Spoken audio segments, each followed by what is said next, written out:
Hello friends, welcome to special techno channel. Tech in 10 minute series में आप सभी लोगों का स्वागत है। ये हमारी सेकंड नंबर की क्लास है और इस सीरीज में हम लोग 10 मिनट के अंदर जो क्वेश्चन जहां पे आपके एग्जाम्स में गलत हो सकते हैं या कंफ्यूजन वाले क्वेश्चन हैं उनको बेसिकली क्लियर करते हैं। तो यहाँ पे जो सबसे पहला क्वेश्चन आप लोगों की स्क्रीन पर है, ये Madhya Pradesh ITI training officer test series में इंक्लूड है और मल्टीपल स्टूडेंट्स का यहाँ पे रिपोर्ट आ रहा है कि सर ये क्वेश्चन गलत है। तो एक्चुअल में ये क्वेश्चन गलत नहीं है, यहाँ पे समझने में प्रॉब्लम हो रहा है। तो थोड़ा सा चीजों को समझते हैं। आज की इस सीरीज में सबसे पहले क्वेश्चन इसी को जो है लेते हैं।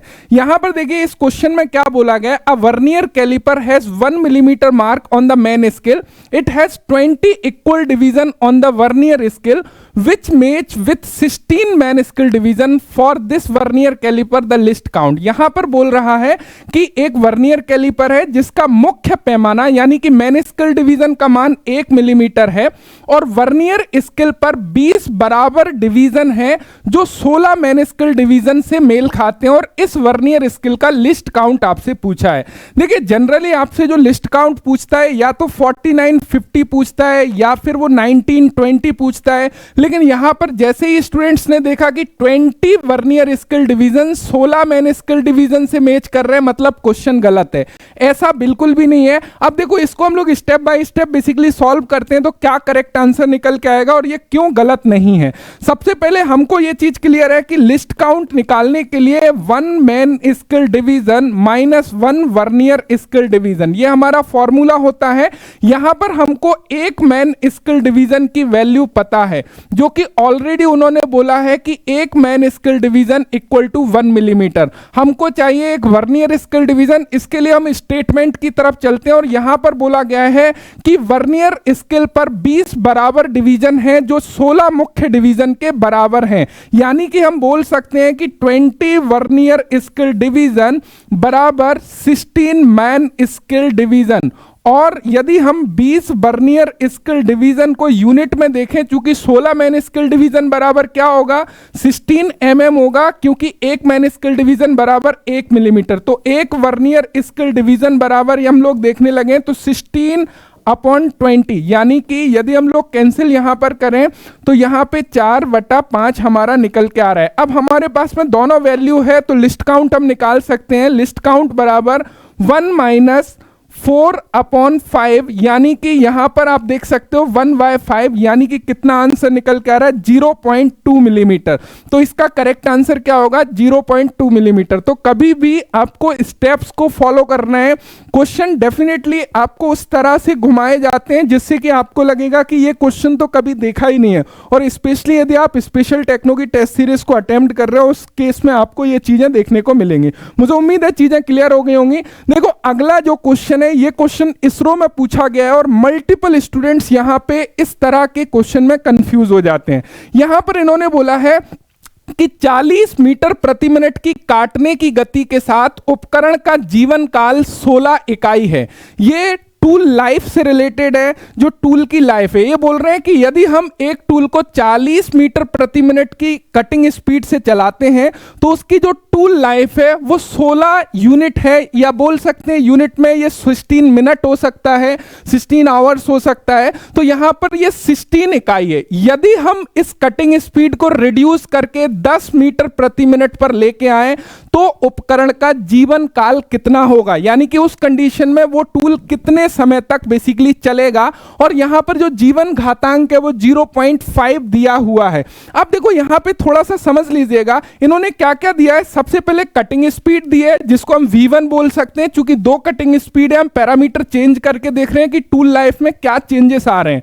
V1 हमारा 40 मीटर प्रति मिनट है, टूल लाइफ उस कंडीशन में 16 यूनिट है। चूंकि इस कटिंग स्पीड के साथ में 16 यूनिट हमारी टूल लाइफ है तो V1 को यहां पर हम T1 से लिखेंगे। उसी कंडीशन में न्यू कटिंग स्पीड हमारी V2 10 मीटर प्रति मिनट है। टूल लाइफ हमारा बेसिकली यहां पर जो n की वैल्यू दी हुई है वो 0.5 दी हुई है, जो कि आप लोग घातांक की वैल्यू यहां पर देख सकते हैं। हमसे पूछा क्या है, T2 पूछा है कि T2 हमारा क्या होगा। देखिए इस कंडीशन में जो हमारा आइडियली बेसिकली जो फॉर्मूला होता है वो क्या होता है, VTN इक्वल टू C हमारा कांस्टेंट होता है। अब इस केस में हमारी दो पैरामीटर दे रहा है, तो उस कंडीशन में हम इसको V1 T1N बराबर V2 T2N लिख सकते हैं, राइट। तो यहां पे हमारे पास में दोनों ही वैल्यू दिए हैं, हम लोग वैल्यू रख लेते हैं एक बार जिससे कि चीजें आप लोगों की क्लियर हो जाएं। यदि V1 की वैल्यू देखें तो ये हमारी 40 मीटर प्रति मिनट है। यदि हम T1 की बात करें उस कंडीशन में 16 यूनिट निकल के आ रहा है, और जो N की वैल्यू है, घातांक की वैल्यू है 0.5 है, तो इस पे हम लोग घात लगा देते हैं 0.5। V2 हमारा बेसिकली कितना दिया हुआ है, यदि V2 की बात करें, हम कटिंग स्पीड को बेसिकली रिड्यूस कर रहे हैं, और कितना रिड्यूस कर रहे हैं, 10 मीटर प्रति मिनट। एंड यहां पे हमको T2 की वैल्यू को फाइंड आउट करना है, और N हमारा 0.5 है। अब देखो यहां पे कुछ चीजों को समझिएगा। ये तो हमको सिंपल सा समझ में आ रहा है कि यहां पे हमारी टूल लाइफ इंक्रीज होगी, बिकॉज सिंपल सा रीजन है, यदि 40 मीटर प्रति मिनट पर इसकी टूल लाइफ 16 यूनिट है, तो यहां पर इसकी जो टूल लाइफ है वो बेसिकली इंक्रीज होने वाली है, बढ़ने वाली है, कम नहीं होने वाली। तो यहां पे हम लोग इस ऑप्शन को तो वैसे ही एलिमिनेट कर सकते थे, साथ साथ में कितने रेसों में कम हो रहा है वैसे भी हम लोग देख सकते थे, लेकिन सिंपल आपको जिससे कि कंफ्यूजन ना हो, मैं सारी चीजों को यहां पे क्लियर कर देता हूं। तो ये हमारा 40 हो गया, यहां पर यदि देखोगे ये 4 हो गया, और यहां पर ये 10 है, और ये T2 एंड 0.5। यहां पर यदि हम लोग देखने लगे इसको कैंसिल कर दें तो 4, ये हमारा 16 हो जाता है। तो T2 इक्वल टू 16, एंड यहां पे हमारा 0.5 है, दोनों तरफ स्क्वायर करेंगे तो हमारा 0.5 हट जाएगा, तो 16 का स्क्वायर हमारा क्या होगा, 256। ध्यान रखिएगा, दिस इज द इंपॉर्टेंट, यहां पर मोस्ट इंपॉर्टेंट आपका टूल लाइफ का फॉर्मूला है जो आपको क्लियर होना चाहिए। 256 इज द करेक्ट आंसर। तो इस तरह के क्वेश्चन में फंसाने की कोशिश करता है। यहां पर सिंपल आपको एक फंडामेंटल नॉलेज भी होना चाहिए कि यदि कटिंग स्पीड को हम बेसिकली रिड्यूस कर रहे हैं तो ऑटोमेटिक टूल लाइफ हमारी क्या होगी, इंक्रीज होगी। नेक्स्ट क्वेश्चन यहां पर समझने की कोशिश करिएगा, और ये काफी महत्वपूर्ण क्वेश्चन है। इस तरह के क्वेश्चन में काफी ज्यादा समय आपका जाता है जब लिमिट फिट टॉलरेंस से क्वेश्चन देता है।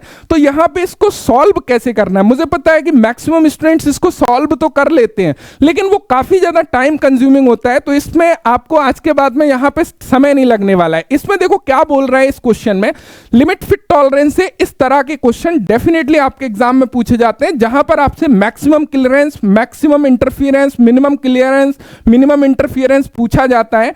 यहां पर बोला है कि छेद और शाफ्ट 20H7G6 फिट द्वारा दिया गया है, जिसमें 20H7 यानी कि हॉल के लिए दे रहा है। यहां पर 20 क्या है, हमारा बेसिक साइज है, H हमारा फंडामेंटल डेविएशन है, एंड यहां पर 7 हमारा क्या है, ग्रेड ऑफ टॉलरेंस है। यहां पर विचलन 0 और 21 माइक्रोन है, यानी कि देखो लोअर विचलन 0 है, अपर विचलन यहां पे यानी कि अपर डेविएशन 21 माइक्रोन है, जबकि 20G6 यहां पर स्मॉल g है, इसलिए ये सॉफ्ट के लिए विचलन दिया हुआ है।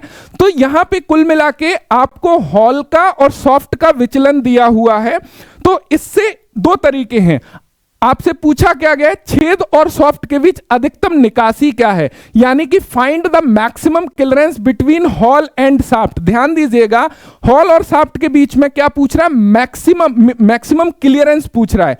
मैक्सिमम क्लियरेंस मतलब कि maximum hall size minus minimum soft size, ये आपको क्लियर है। लेकिन यहां पर आपको हॉल साइज को नहीं फाइंड आउट करना है, क्योंकि यहां पर आप क्या देख पा रहे हो, दोनों का बेसिक साइज सेम है।